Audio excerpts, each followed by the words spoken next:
ನಮ್ಗೆ ಹಿಂದಿ ಬೇಕಾಗಿಲ್ಲ. ಈ ಎರಡು ಭಾಷೆಗೆ ಒತ್ತನ್ನು ಕೊಡಬೇಕು ಅಂತ ಹೇಳ್ಬಿಟ್ಟು ಸರ್ಕಾರವನ್ನು ಕೇಳ್ಕೊಳ್ತಾ ಇದ್ದೀವಿ. ಇನ್ಯಾವುದಾದ್ರು ಪ್ರಶ್ನೆ ಇದೆ?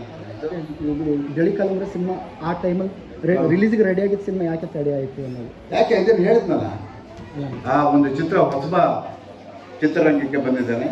ಆ ಚಿತ್ರ ಚೆನ್ನಾಗಿ ಹೋಗಬೇಕು. ಎಸ್ ನಾರಾಯಣ್ ಅವರು ಡೈರೆಕ್ಟ್ರು, ನಮ್ಮವರು.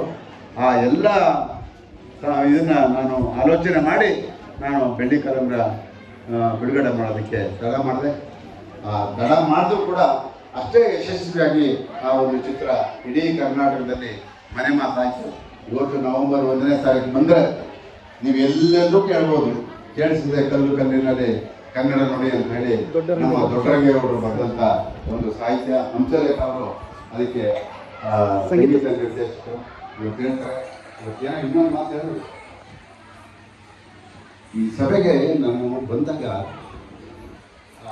ಅದು ದಯಮಾಡಿ ಇನ್ನು ಮುಂದೆ ಎಲ್ಲೂ ಮಾಡಿಸ್ಬೇಡ ಅಂತ ಹೇಳ್ಬಿಟ್ಟು ಅವರಲ್ಲಿ ರಿಕ್ವೆಸ್ಟ್ ಮಾಡ್ತೀನಿ.